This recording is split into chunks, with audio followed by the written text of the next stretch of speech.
విజయవాడ బాధితుల గోడు ఇప్పటి వరకు నిన్న జగన్ గారిని కలిసిన తీరు ఇప్పటికైనా ప్రభుత్వం స్పందిస్తోందా తిలక్ గారు? కేసరి గారు, శేఖర్ గారు, సార్ ప్రభుత్వం స్పందించడం అంటే ఇల్లు కూల్చేశారు. వాళ్ళు డబ్బు పెట్టి కొనుక్కున్నారు తప్ప ఆక్రమించలేదు. ఎవరైతే ఇది సివిల్ డిస్ప్యూట్ లో ప్రభుత్వం కానీ పోలీసులు కానీ ఎందుకు ఇంటర్ఫైర్ అయ్యారు, దానికి జవాబు చెప్పాలి. ఒకవేళ అది ప్రభుత్వ స్థలం అయితే, ఇది ఒకటే కాదు కదా ప్రభుత్వ స్థలం, విజయవాడలో చాలా ఉన్నాయి కదా, అక్కడికి ఇప్పుడు ఎక్కడైతే కూల్చేశారో అక్కడికి కూతవేట దూరంలో కృష్ణానదిలో ఆక్రమించి అపార్ట్మెంట్ కట్టారని చెప్పి సంవత్సరాల క్రితమే ఆరోపణలు వచ్చినాయి. ఆయన ఒక జాతీయ పార్టీ నాయకుడు కాబట్టి ఆయన జోలికెళ్ళడం. విజయవాడ బందర్ కాలువలో పిల్లర్స్ వేసి హోటల్ భవనానికి నిర్మాణం జరిగింది. దాన్ని ఎందుకు కూల్చడం? తెలుగుదేశం పార్టీ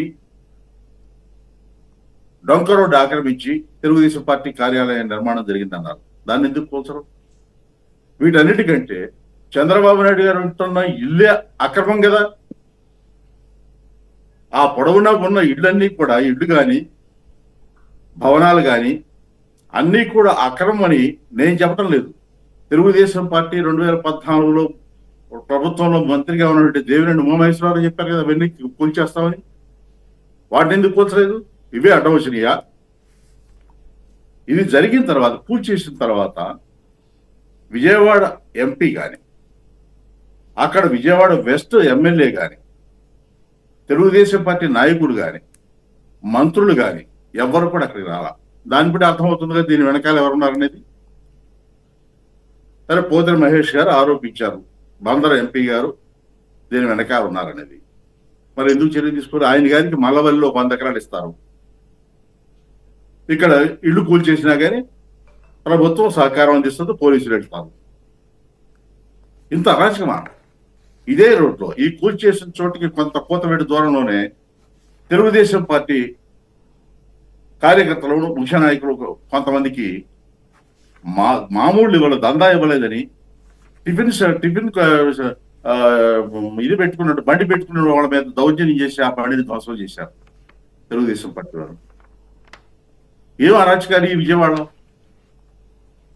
ఇవే. ఇది ఒకటే ఆక్రమణ, లేకపోతే అసలు సివిల్ డిస్ప్యూట్ లో ప్రభుత్వానికి పోలీసులకు ఏమి సంబంధం? ఎందుకు వెళ్ళారు వాళ్ళు? వీటికి జవాబు చెప్పకుండా అసలు ఈ వివాదానికి సంబంధించి ఏం మాట్లాడరు తెలుగుదేశం పార్టీ వాళ్ళు కానీ, జనసేన వాళ్ళు కానీ. ఇది కేవలం ఏదో పత్రికల్లో జనం వాళ్ళు బాధలు పడుతున్నారు, వాళ్ళు ఏడుస్తున్నారు, గొడవ పడుతున్నారు, ఇంతవరకే. ఎల్లో మీడియా అసలు ఈ వార్తలే కవర్ చేస్తున్నట్టు నాకు కనపడలేదు. ఎక్కడ అసలు ఊసే అత్తట్ల 42 ఇళ్లు కూల్చివేస్తే అది అసలు సమస్య కానట్టు, అప్పట్లో అక్రమంగా కట్టిన ప్రజావేదిక ఏదో కూల్చారని చెప్పి, ప్రభుత్వం అక్రమ కట్టడాలు ఏంటని చెప్పి కూల్చారంటే అది మొత్తం 5 ఏళ్ల పాటు ఇష్యూ చేసిన వీళ్ళకి 42 ఇళ్లు కనపడలేదు. సుప్రీంకోర్టులో తీర్పు రాబోతోంది, వస్తోంది అని చెప్పిన ఒక 4 గంటలు ఆగనంటే కూడా ఆగకుండా ఉండాల్సినంత అవసరం వచ్చింది. పోలీసులకు అంత అత్యుత్సాహం ఎందుకు వచ్చిందనేది మీరు చెప్పాలి తిలక్ గారు. కేసర్ గారు, ఇప్పుడు వీళ్ళకంత నిజాయితీ చిత్తశుద్ధి ఉంటే ఆక్రమణ తొలగింపు మీద చంద్రబాబు నాయుడు గారు ఇన్నాళ్ళు ఉమ్మడి రాష్ట్రానికి ముఖ్యమంత్రిగా ఉండగా రామోజీ ఫిల్మ్ సిటీలో 2000 ఎకరాలు ఆక్రమించారని, అక్కడ ఆ గ్రామాలు ఖాళీ చేయించారు, అక్రమంగా వాళ్ళు తరివేశారని చెప్పేసి దీక్షలు జరిగినాయి, నిరసన ప్రదర్శనలు జరిగినాయి. ఎందుకు పట్టించుకోలేదు? ఎందుకు కూల్చలేదు? చంద్రబాబు నాయుడు గారు ఉంటున్న ఇల్లు ఆక్రమణే కదా. కృష్ణానదిలో ఎవడన్నా కడతాడు అసలు? బుద్ధునోడు ఎవడన్నా? ఎందుకు కూల్చలేదు? ఆ ఇంట్లో ఎందుకు ఉంటున్నారు అక్కడ ముఖ్యమంత్రి? ఆ పొడవున ఉన్న ఇళ్లలో ఎవరు ఏ పెద్ద మనుషులు ఉంటున్నారు? వాళ్ళందరూ స్టేజ్ ఎందుకు వికెట్ చేయించలేదు? ఎల్లో మీడియాకి ఏంటంటే, ఇప్పుడు రామోజీరావు వాళ్ళందరికీ కోర్టులో స్టేలు వచ్చినాయి కదా, వాళ్ళందరూ కోర్టులో స్టే తెచ్చుకోగలిగారు. పాపం వీళ్ళు తెచ్చుకోలేకపోయినట్టున్నారు. తెచ్చుకునే లోపు కదా, వీళ్ళు కూడా స్టే తీసుకుంటున్నారు కదా. వీళ్ళకి టైం ఇవ్వరా? వాళ్ళకి మాత్రం టైం ఇస్తారా? అవును. చంద్రబాబు గారు ఉంటున్న ఇంటికి స్టే వచ్చినాయి అంటే కృష్ణానది ఆక్రమించి కట్టేస్తే మీరు స్టే అక్కర్లేదా? మీకు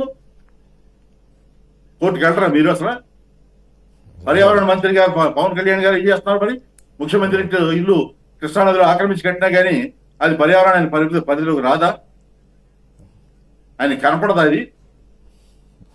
ఓకే, ఇప్పట్లో ఒక ఇల్లు మాత్రమే కనపడద్దా? రైట్. శేఖర్ గారు, అసలు మంగళరెడ్డి గారు ప్రజల సమస్యలు కాకుండా ఆయనకి మలవల్లో 100 ఎకరాలు, గోలపూడిలో ఈ జోజినగర్ లో ఈ 42 ఇళ్ళే కనపడినాయా? విజయవాడ ఎంపీ గారు ఎందుకు మాట్లాడరు? ఆయన లోకేష్ గారికి సన్నిహితుడు కదా, లోకేష్ గారు ఎందుకు మాట్లాడరు? ముఖ్యమంత్రి గారు చెప్తారు కదా, కంప్యూటర్ ముందు ఎక్కడ లైట్ వెళ్ళకపోయినా నాకు కనపడదు కంప్యూటర్ అని. ఇల్లు కోల్చడం కనపడలేదా? వాళ్ళు అప్పులు చేసి బ్యాంకుల్లో లోన్లు తెచ్చుకుని ఇల్లు కట్టుకుంటే వాళ్ళు పదార్లు రోడ్డు మీద పడేశారు వాళ్ళ బతుకులన్నీ కూడా. అంటే మీకు రాజకీయ నాయకులు ఇల్లు కృష్ణానదిలో కట్టుకున్నా కానీ పర్వాలేదా? చంద్రబాబు నాయుడు గారు నా ఇంట్లో ఉంటే తప్పులేదా? ఏమన్యాయం? రైట్ రైట్, ఆల్రెడీ చెప్పారు మీరు అది. రైట్, న్యాయం అంటే మరి అన్యాయం రోజులు నడుస్తున్నప్పుడు ఇక అంతే. రైట్, శేఖర్ గారు. సార్ నమస్తే అండి, కొమ్మినేని గారు, మీకు తిలక్ గారికి అండ్ సాక్షి టీవీ వీక్షకులందరికీ కూడా గుడ్ మార్నింగ్ సార్. నమస్కారం సార్. ఇవాళ రేపు ఒక సాధారణ మధ్య తరగతి కుటుంబం పిల్లల్ని చదివించుకొని వైద్య ఖర్చులకు డబ్బులు పెట్టుకొని ఈ పెరిగినటువంటి నిత్యావసర ధరలు ఏవైతే ఉన్నాయో అవన్నీ కూడా చూసుకుని ఒక ఇల్లు కట్టుకోవడం అనేది గగనం అయిపోయింది సార్. సొంత ఇంటి కళ అనేది గగనం. ఒక మధ్యతరగతి కుటుంబంగా, నేను మధ్యతరగతి కుటుంబం, ఒక ఇల్లు అనేది ఎంత గగనం అనేది మా అందరికీ తెలుసు. మరి 23 సంవత్సరాల క్రితం సార్ భవానీపురం జోజో నగర్ లో అబ్దుల్ మజీద్ అనే తన దగ్గర నుంచి ఈ 42 మంది కొన్నారు సార్. 23 సంవత్సరాల క్రితం కొన్న భూమి అది.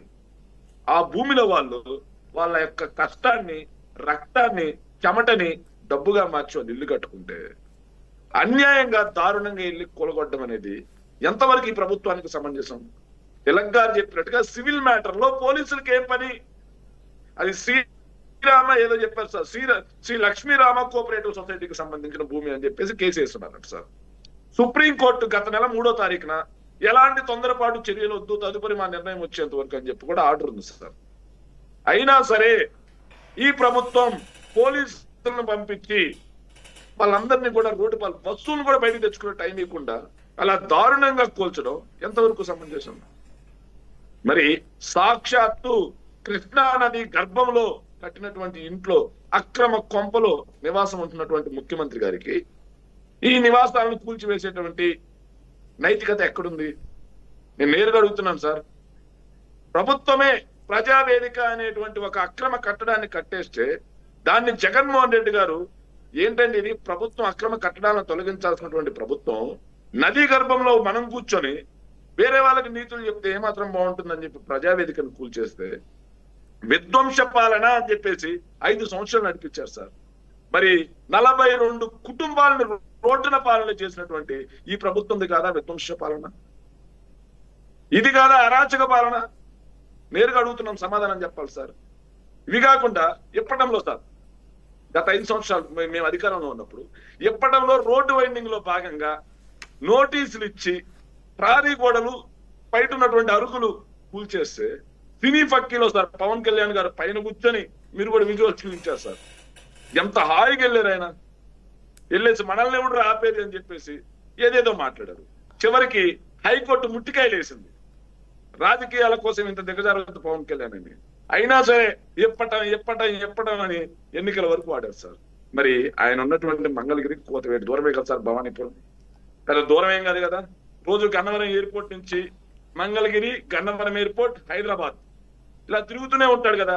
మరి విజయవాడ ప్రాంతంలో భవానీపురంలో జోజో నగర్ లో 42 కుటుంబాలు ఈ రోజు రోడ్డు పాలైతే మీ ప్రభుత్వం యొక్క, మీ నాయకుల యొక్క ఏదైతే ధనదాహానికి వాళ్ళ బతుకులు చిత్రమైపోతా ఉంటే మరి పవన్ కళ్యాణ్ ఎందుకు స్పందించట్లేదు?